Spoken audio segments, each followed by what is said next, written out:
बिस्मिल्लाहिर्रहमानिर्रहीम। अस्सलामुअलैकुम नाज़रीन, मैं हूं डॉक्टर अली और आप देख रहे हैं मेरा फेसबुक और यूट्यूब चैनल। नाज़रीन, भारत ये समझता है कि फ़्रांस के साथ हमारे बड़े अच्छे ताल्लुकात हैं। फ़्रांस से तो हम जो है वो 114 राफ़ेल तैयारे ले रहे हैं। फ़्रांस जो है वो तो हमारा बड़ा शुक्रगुजार है कि हम उनसे तैयारे ले रहे हैं। तो अब नाज़रीन, फ़्रांस ने ही भारतीय नेवी के ऊपर किया है बड़ा हमला, और इस हमले के दौरान नाज़रीन भारतीय बहरी जहाज़ के ऊपर कब्जा भी कर लिया गया है। इसकी तमाम तर डिटेल्स आपके साथ हम शेयर करेंगे।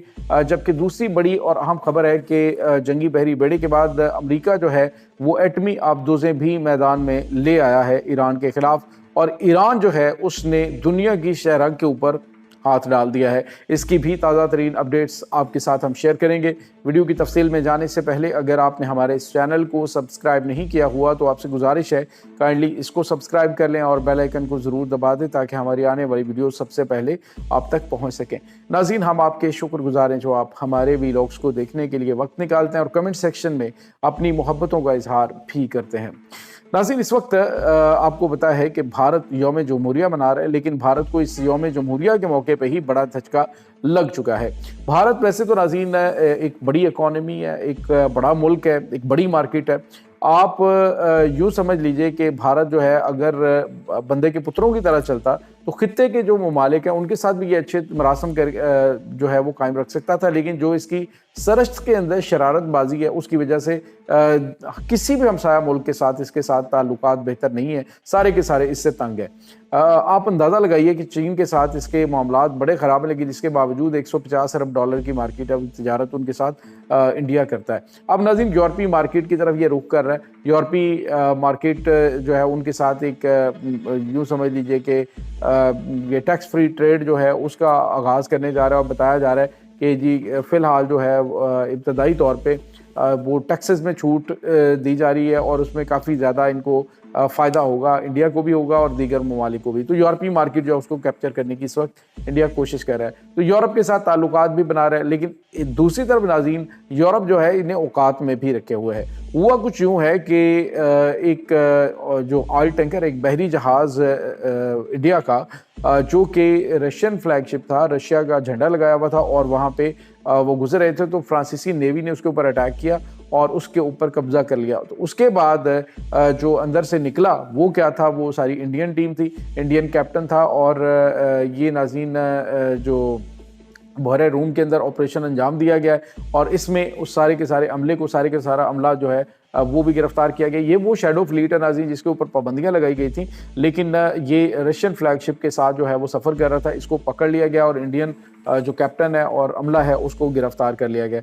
इंडिया की जानिब से रब्ता किया जा रहा है, लेकिन अभी तक इनको किसी किस्म का कोई भी रिलीफ नहीं दिया जा रहा। और नाज़रीन, इसी तरह की कार्रवाई जो है वो इनके खिलाफ ईरान ने भी कर रखी है। ईरान ने भी इनके क्रू मेंबर्स जो हैं वो पकड़ लिए थे और इनके बहरी जहाज़ के ऊपर कब्जा किया था, जो कि गैर कानूनी तौर पे तेल स्मगल करने की कोशिश कर रहा था ईरान से दूसरी किसी और कंट्री में। तो उनको पकड़ लिया गया, तो वो भी अभी तक ईरान के कब्जे में। बड़ी इन्होंने तरले मिन्नतें की है, लेकिन अभी वो उन्होंने कोई भी इनकी बात नहीं सुनी है। तो एक भारत जो है वो जहाँ पे असर रसूख तो फिलहाल यूँ समझ लीजिए कि आइसोलेट हो चुका है पूरी दुनिया में। अगर यूरोप के साथ इनके मामलात कुछ बेहतर होते हैं तो शायद इनको कुछ सांस आए, अदरवाइज़ तो मामलात काफ़ी ज़्यादा इनके ख़राब हो चुके हैं। इसके बाद नाज़रीन, फ्रांस के साथ हालांकि इनके ताल्लुकात बेहतर हैं, इंडिया के राफेल तैयारे भी हैं, दीगर इनसे असला और गोला बारूद भी खरीदता है, लेकिन इसके बावजूद उन्होंने इन्हें किसी किस्म की कोई रियायत देने से इनकार कर दिया है। इसके साथ ही एक और बड़ी और अहम खबर है नाज़रीन के ये जो इस वक्त ईरान और अमेरिका का कन्फ्लिक्ट बना हुआ है, जो जंगी माहौल बना हुआ है, इसमें 2 एटमी आबदोज़ें जो हैं वो भी बहरा अरब के अंदर पहुंच चुकी हैं। नाज़रीन, ये एटमी आबदोज़ें जो हैं वो उसी फ्लीट के साथ मौजूद हैं जो कि अभी रिसेंटली वहाँ पे पहुंचा है, USS इब्राहिम लिंकन। तो उसके साथ ये एटमी आबदोज़ें, इनका काम जो है वो ख़ास तौर पर आने वाले जो मिसाइल्स हैं उनको भी, और उसके बाद जो यहाँ से अटैक है वो भी करना है उन्होंने ईरान के ऊपर। तो तैयारियां आप देखेंगे तो उससे यूँ लग रहा है कि ईरानी जो इस वक्त क़यादत है उसको ख़त्म करके ये दम लेंगे, लेकिन ये इतना आसान नहीं है, नामुमकिन नहीं है, लेकिन ये आसान भी नहीं है, क्योंकि ईरानी कौम जो है वो बड़ी स्ट्रॉन्ग कौम है और उनकी जो तैयारियां हैं अमेरिका और इसराइल के साथ जंग के हवाले से वो उन्होंने फैसला कुन तैयारियां कर रखी हैं कि हमने आर या पार वाली सिचुएशन करनी है, कोई दरमियान वाला रास्ता नहीं, हमने ये या तो इसको वाइंड अप करेंगे, ख़त्म करेंगे, या फिर खुद ख़त्म हो जाएंगे। इस कदर खौफनाक तैयारियां जो हैं वो ईरान इस वक्त जारी रखे हुए है। नाज़रीन, खबर ये आ रही है कि ईरान ने अमेरिका तो छोड़ दें, अमेरिका के साथ तो वो निपटेगा जंग में, लेकिन उसने दुनिया की शरक के ऊपर हाथ डाल दिया। अमेरिका की दो जो सबमरीन्स हैं इसकी ईरान की, वो नाज़रीन स्ट्रेट ऑफ होर्मुज़ में पहुंच चुकी हैं। और स्ट्रेट ऑफ होर्मुज़ नाज़रीन ये वो एरिया इतना मतलब छोटा सा नैरो एरिया जो कि ईरान के बिल्कुल नज़दीक है। तो इसको क्लोज़ करने से क्या होगा, इसको बंद कर देने से आलमी जो तेल की तिजारत है, गैस की तिजारत है, ये मुकम्मल तौर पे बंद हो जाएगी। दुनिया का 50% नाज़रीन जो तेल है वो इसी रास्ते से गुजर कर यूरोप में, अफ्रीका में जाता है। और दूसरा मुतबादल रास्ता जो है उसके ऊपर कब्ज़ा है यमनी का, यानी जो यमन के हौसी हैं उनका कब्ज़ा वहाँ पे। और उन्होंने भी वार्न किया है कि हम यहाँ से बाबुल मंदब को भी बंद कर देंगे। तो दूसरे लफ्ज़ों में आप यूँ समझ लीजिए कि सारे के सारे रास्ते बंद करके दुनिया की मईशत जो है ईरान के ऊपर हमला ये अमेरिका और यूरोप को हिला के रख देगा।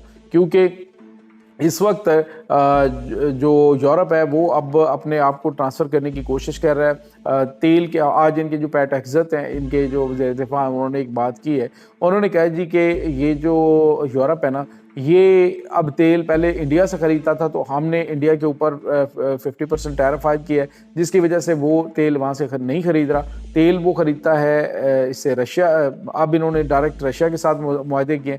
पहले इंडिया रशिया से तेल ख़रीदता था, उसको रिफ़ाइन करके यूरोप को बेचता था, लेकिन अब क्या हुआ है कि ये डायरेक्ट जो है वो रशिया से तेल ले रहे हैं। तो खुद अपनी जंग जो है अपने खिलाफ रशिया को ये मजबूत कर रहे हैं। तो ये एक बड़ी इनकी यूँ समझ लीजिए कि इनकी संगीन गलती है जो ये करने जा रहे हैं। लेकिन नाज़रीन, यहाँ पे आपको ये बताते चलें कि तेल की जो फ़िलहाल अहमियत है वो है, लेकिन अगले कुछ सालों के बाद ये जो ब्लैक गोल्ड है इसकी अहमियत ख़त्म हो जाएगी। फ़िलहाल ईरान जो है उसके हाथ में इसका कंट्रोल है, और वहाँ पे ईरानी प्रॉक्सी जो यमन है उसके हाथ में। यमन ने भी ऐलान कर रखा है कि हम अमेरिका को बता दें कि अगर ईरान पे हमला हुआ बाबुल मंदब भी बंद होगा, और हम जो है वो अमेरिकी और दीगर जो ईरान के ऊपर हमला करने में मुलविस होंगे उनके बहरी जहाज़ों को हम ठोकेंगे और अमेरिका के तैयारा बरदार जंगी बहरी बेड़े को डबो देंगे।